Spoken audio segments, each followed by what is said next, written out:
Today, we are talking about the 5 best practices for overcoming pricing objections. Now, who likes to be rejected? Nobody. It doesn't feel good. But part of negotiating and asking for your fee or asking for your worth involves often having to handle pricing or salary objections. So we're going to focus just on pricing objections, but just know that a lot of this can apply when you are negotiating a salary as well. So what do you do? How do you calmly and confidently respond when a potential buyer or even a current client gives you kind of pushback on your fee? Well, I'm going to share 5 best tips that are going to help you calm down, going to help you respond professionally and appropriately, and is going to help you reframe rejection into something that is just an opportunity to continue to share your value and the benefits of working with you, no matter what service you provide. So let's start with number 1. The first thing you need to do when a buyer says something like, "Ooh, that fee's higher than I expected," or "that might be out of my budget." What's the first thing you do once you get rejected? You pause and you slow down. Because our knee-jerk reaction, our emotional, is like, no, my fee's not too high, to get defensive, or the opposite. So that would be fight, which where I'd get into, or you could be flight, where you say, oh, maybe my fee is too high. And so what you need to do is not have any of those knee-jerk reactions, but instead, when somebody says something that's a pricing objection, you just slow down. You take a deep breath. There is actually physiological reasons why a deep breath will help your body calm down. It'll help you not go into fight or flight. It gives you a second to think, which is also important. And it may feel like an eternity for you, but the buyer never notices that you're taking a deep breath and slowing down. So that is really, really an important first step in best practice. The next best practice is that you want to get curious. So now that you've calmed down, the next best practice is to ask curious questions. So instead of just assuming why the buyer thinks your price isn't right, or they're not having it in their budget at that point in time, you need to ask curious, open-ended questions. Geez, I'm wondering if you can tell me a little bit more about what your priorities are this year, what you have budgeted for, and just help me understand where I might fall in that process. Or tell me more about what you're exactly looking for. Because I find when people feel that the fee is too high, then maybe I haven't done a great job of explaining my value and the benefits of working with me.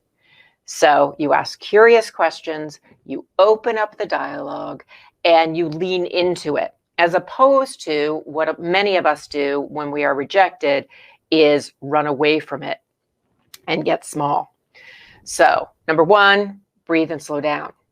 Take a pause. Number 2, get curious. Understand what that potential no means, where it's coming from. And ultimately, when you keep that potential buyer talking and sharing, you can find out what is underneath the objection. Sometimes it's money. Sometimes it truly is just the price. But what I have found with the people that I coach and in my own experience is that often it's about something else. My boss won't sign off on this, or I don't know how to bring it to my boss and get it approved. Or, I'm just not sure about this. Or with coaching, maybe I'm scared to make this commitment. So often it's not just about the dollars and cents, and that's why you need to get curious. So the third best practice, you're going to always want to validate your prospect or buyer's feelings and concerns. So when you get a pricing objection, you don't want to say, oh, no, you don't understand, because that feels dismissive and not great. What you want to say is, I understand this investment may feel high to you, and I know you have concerns about whether you can fit it in your budget. So you're labeling their feeling, You're validating their concern. Now, I just picked something out of the hat. What I encourage you to do is really listen to that buyer and find out what their feeling is and what their concern is. And whenever possible, mirror that back to them. Paraphrase it whenever you can use exact words. It's really helpful, because what you want to do is to show that buyer that you are confident in what you have to offer, that you are concerned, and that you understand that buying is often an emotional process.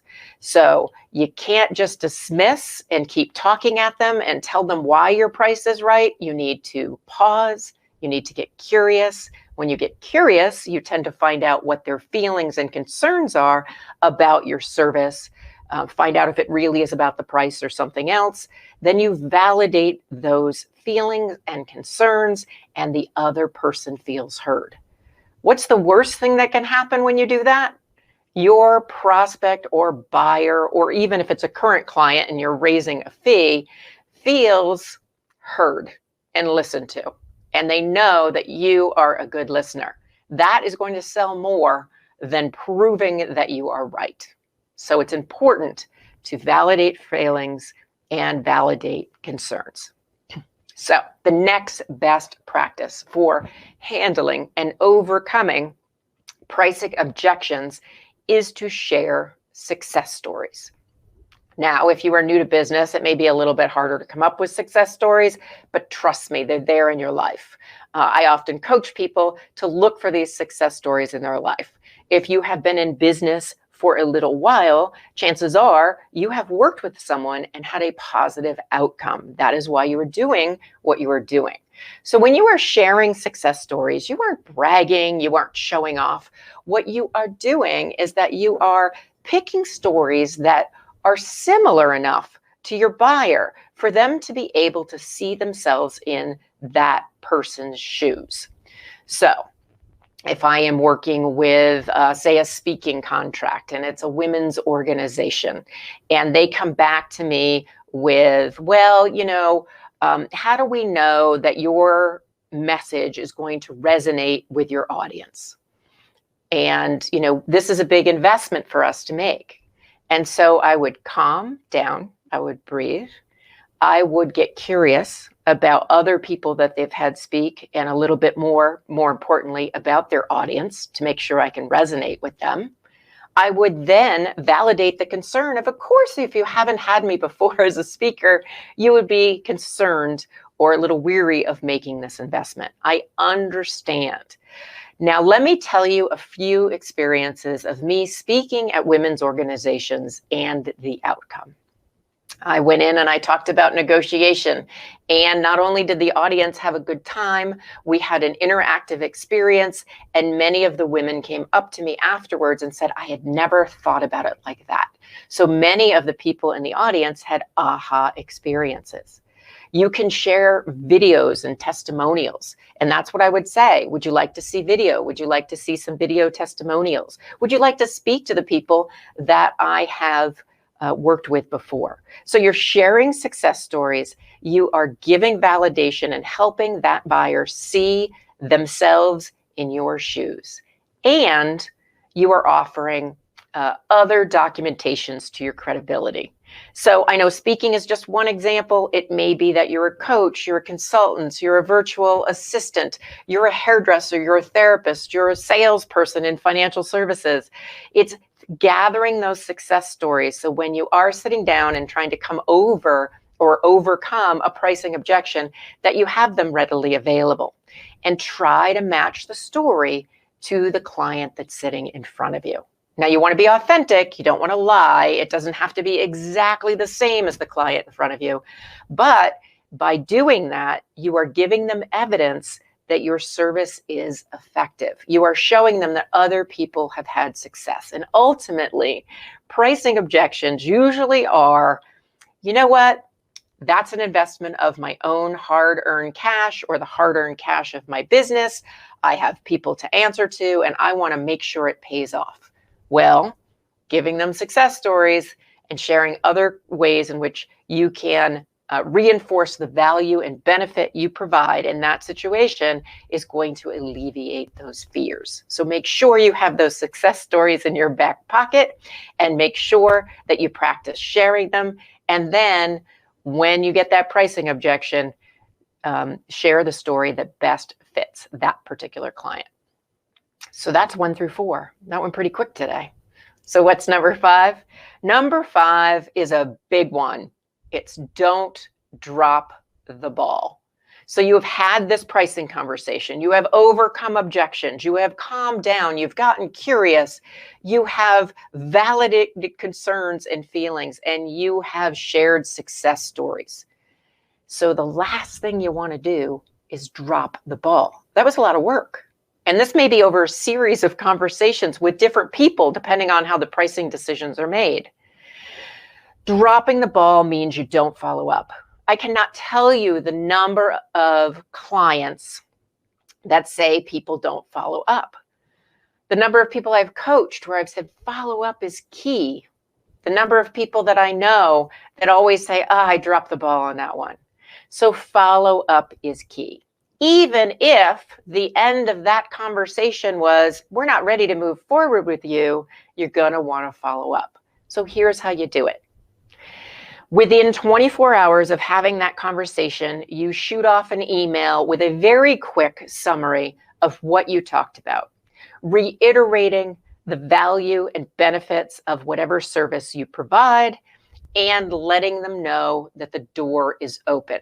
Or if the end of the conversation was something like, well, let's follow up in a month, you end it with, I will email you in a month to have a follow-up phone call. And then what you need to do is you need to write it on your calendar, put it in your day timer, put sticky notes all over the place.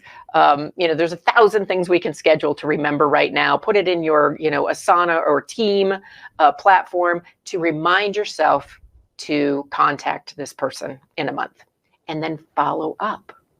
So I always, no matter what the outcome, positive or a maybe or a no, follow up within 24 hours with an email summarizing what we agreed to, reiterating my value, not ad nauseum, but just a high level, and letting them know what the next steps are. And so that ends the conversation or series of conversations on a positive note. Now, if there is at all an opportunity to follow up, follow up. If they said, contact me in a week, contact them in a week. If they say a month, then a month. If they say next year, you can put it in your CRM and follow up next year. Don't drop the ball. Because what my experience has been, and what the experience of the people that I coach and work with is, even if it is a good fit and there is a pricing objection, that sometimes your timing is just a little off and that it eventually will happen. As many of you know, it takes many, many touches. I think it's like 7 or 8 touches in different ways, meaning emails, phone calls, conversations, seeing you on social, before somebody decides to buy. Over the course of my career, I can't tell you the number of times where someone will say, oh, I saw you a couple years back at this conference, and then I joined your newsletter. I followed you a little bit on social, and I love what you're doing now. And well, I didn't have a place for you to talk about X, Y, and Z at my conference. This women's organization that I volunteer for could really use your message on breaking money silence on negotiation. So sometimes there's a sale cycle that is longer than you can imagine. Don't beat your head. Don't obsessively email people.